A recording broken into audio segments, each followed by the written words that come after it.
Hello Blender folks, welcome and welcome back. This is epistemic-gnomes. In this tutorial I'll present to you advanced rigging concepts which are not well enough explained or synthesized, in my opinion, on the internet. There will be uncountable applications, but I will focus in the case of the hand.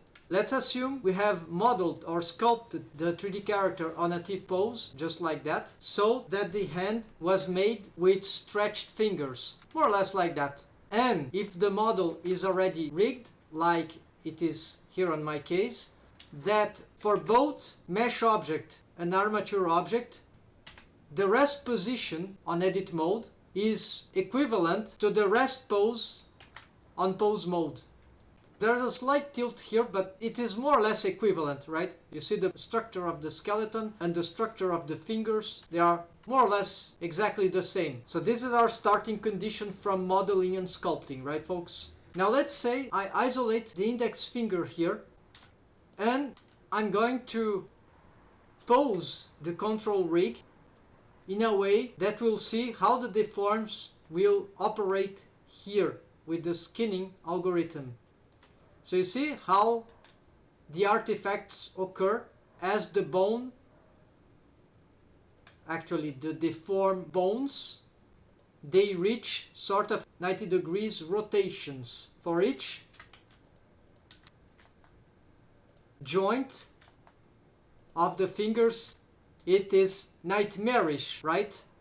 However, what is intriguing is that we can radically improve those deforms, reducing such artifacts, if we allow ourselves to have a different rest position for the meshes of the fingers, of their phalanxes. This is pose mode, but just to illustrate, I'd like to have the fingers halfway bent inwards, in this case rotation on a negative 45 degrees for each phalanx of the fingers on their x-axis, and the thumb in this case here maybe not that much. So this would be like the rest position that I would like for the mesh of those fingers. The problem is that the mesh rest position is this one currently. By the way, don't get confused here. This skeleton that is appearing here, this is because of the pose mode, the pose that we've made. If I just go here on the rest position, binding pose state, we can verify that indeed for the fingers, both its mesh and its skeleton, its armature, those fingers are still straightened up just as we started. So we didn't touch anything yet. This was just for verification. Because we need to use pose mode, we need to be on pose position. We'll be able to see the final pose state of the rigged model. So now I can pose. In Blender, the method for changing the rest position of the mesh alongside with the rest position of the armature or skeleton is, in my opinion, a bit tricky and annoying, and often it can lead to unwanted results. As for this case, I would like just to change the rest positions for mesh and armature of the hand, not of the whole body, and I'll show how that works. So for the mesh object, I go in edit mode. You see that I've got a seam here, but I'm not doing UVs here. Control E, mark seam. This might be just a temporary seam, just so that when I press L, select linked by seam, right, and get up to that point, right? So this will be my vertex group. So I need to create here, and I could call this mod armature hand, just like that. Assign. It was wave 1.0, so maximum waves here. And if I'm not sure, just go on wave paint mode here and we can see this is what we want. Before I do anything here, I need to have my new pose proposition. So just for the control rig here. Then I'm gonna do that again. RXX, local X, negative 45, yes, okay. Here I'm just gonna RXX, local X, something like that. Alright, then I go back to the modifiers tab. Now I can add my armature hand vertex group, special vertex group, and according to the change rest position method, we need to duplicate, right, Shift D, this armature modifier, and we'll duplicate already with its new vertex group, which is a temporary thing. So here I've just duplicated the armature modifier. This is the new one right below. You see that everything here is screwed up apparently. What is happening is that it is just doubling the effect of the armature modifier. So if I just have 0 armature modifiers on, it's like the rest position, but if I have 1, it did as I posed, and if I have the duplicated one functioning, then we have double deforms, right? So no mystery here, except that it's hard to understand what's going on visually. And by the ways, those are modifying only that section of the body. So if I, for example, I'll try to pose the foot. I want to pose the foot. You see, it's not working, but this is because I have this vertex group. So if I, for example, I could delete, or let's copy or do the inverse. You see, if I inverse here, we can clearly see that the armature modifier is either just affecting the leg, or it's just affecting the hand, either one or other. So if I delete this vertex group, you're gonna copy here, delete, now it's affecting the whole body. But as we know, I just want the hand. And let me re-enable double isolated hand. So here we need to apply Control A, the older armature modifier, not the new one. So Control A here. And next, go on pose mode. I want X-ray. Let's go here on edit mode. Now enable X-ray. Let's go back here. All right, pose mode, X-ray. Let's select just the control bones. That should be enough. But if you're not sure, so let's also select the Deform rig, right? So select, well, all the bones of the hand that you want to change their rest positions, just to be sure that all the bones on the Deform rig, control rig, mechanism rig, whatever. Here I'm just using those two. And then we apply selected as rest pose. Hold on, this is not over yet. We need to delete this vertex group target. Can rechange its name, right? Now the armature is going back to normal. Oops, I just have to reset the foot, forgot that. So now the current condition of the rigged model is that the mesh rest position of the hand has got these halfway bent inward fingers, and that the armature for the hand also has, for both control rig and Deform rig, have got the same. They are matching. But now we are going to make a differentiation, which is quite easy. I need to go to edit mode for the armature object, and I just want to be looking at the control rig. With the L key, I can select these bones on this chain. They are all parented connected here, these bones. So I'm on edit mode, remember. So I have this as the active bone. So Control Alt A, that would align, so stretch all the finger control bones of the thumb. So same here, I will get this one, Control Alt A, then so click here, L, Control Alt A, click here, L, Control Alt A.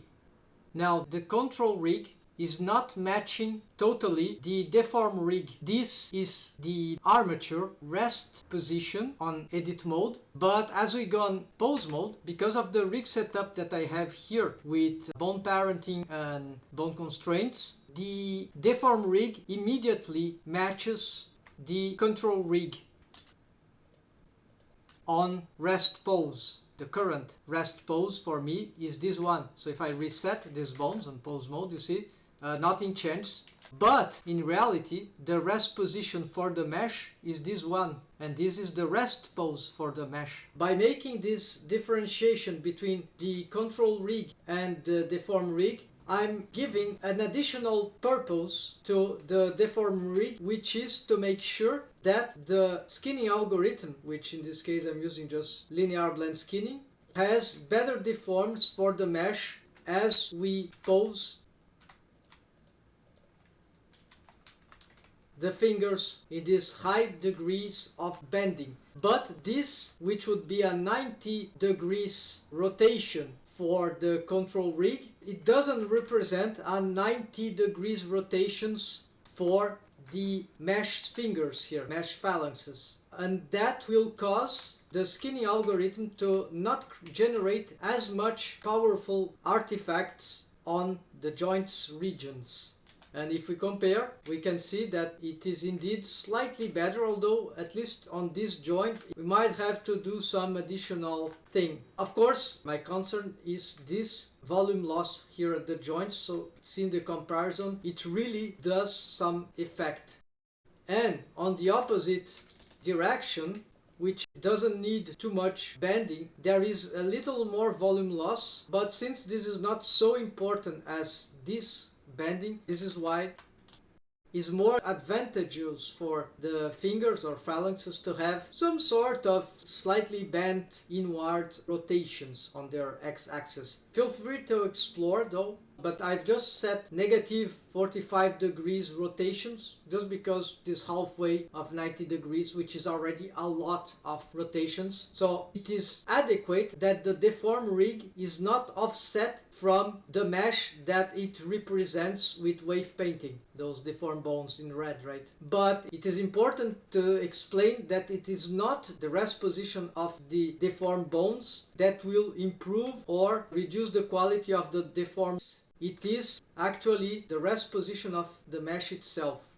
As for the control rig, its additional purpose here is just to set the rest pose for the hand. So you see, if as I reset the poses here, the control rig in this setup is defining the rest pose of the hand. So straighten up fingers on pose mode. Also, this is good for, in this case I'm using inverse kinematics, route to I key.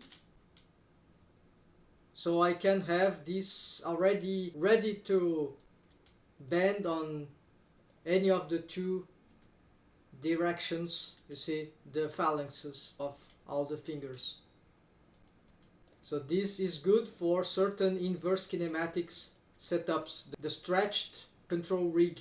But a stretched deform rig, however, might be worse for certain deforms. The more angle of rotations for the mesh, the stronger the deforms artifacts.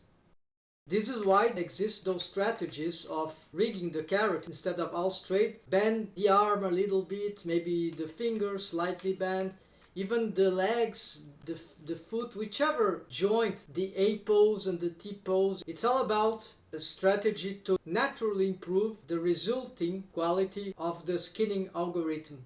There are drawbacks to this approach. It's more challenging and it's more time consuming. And if we were to model or sculpt the hand like that since the beginning, it's much harder to do like that. It's much easier to model as we usually do, stretched fingers, right? Very regular mesh. This differentiation approach usually implies what I call a warping mapping system. Basically, the deform rig must warp, so this will be a deform warp bone. There might be other different setups, but in this case each one of those deform phalanx or finger bones, they are parented offset to their respective bone on the control rig, but it could be a mechanism rig in other circumstances. In this case it's a control rig, it's a simpler case. In addition to that, fundamental, the deform bone must also have some sort of bone constraints such as this one. So this is the warping bone constraint. A copy transforms on world spaces that will have a replace mix. So the deform bone here is unposable directly. So this is the warping bone constraint, alongside with the offset parenting to the same control bone. And so this will be the same thing for every other bone here. Even this one which is the metacarpal of the index finger. Just to keep organized, it doesn't need to be all the bones on the rig, just the ones usually that require a warp map system.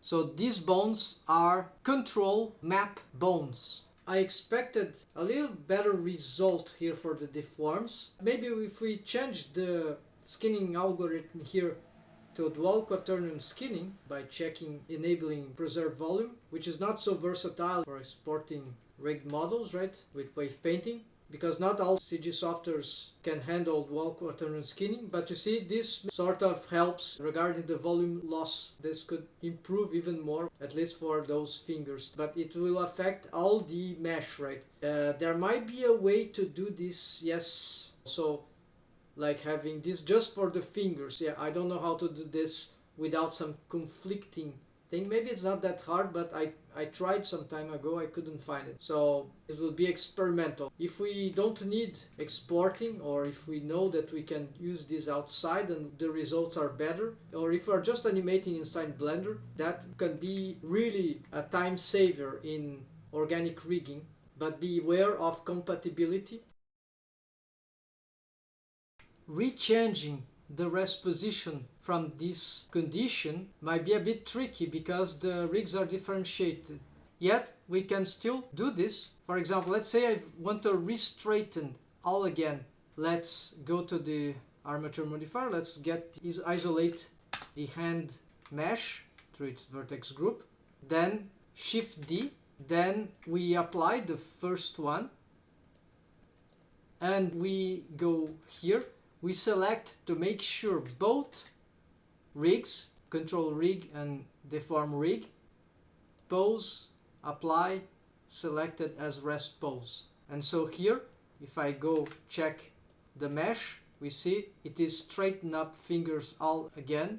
And if we check for the armature on edit mode and for the deform rig, they were straightened up, aligning with these ones. And also take this off. Now we can pose the rig normally for all the character. I'm not sure if the mesh was completely restored without any interference, but if we want to compare here one last time, if you remember by memory, RXX -90, you see how bad those deforms are, especially here, right folks? With the stretched aligned fingers of the hand. And then even if you use preserve volume, well, yeah, it's actually interesting. But I think we still got a little better with slightly bent fingers. That's all folks for now. Thanks for watching. If you enjoyed the content, please like, subscribe, comment. And if you have any questions, feel free to ask, or if you have any other idea about these methods and approach, feel free to share. Take care and happy blending, folks. See you next time.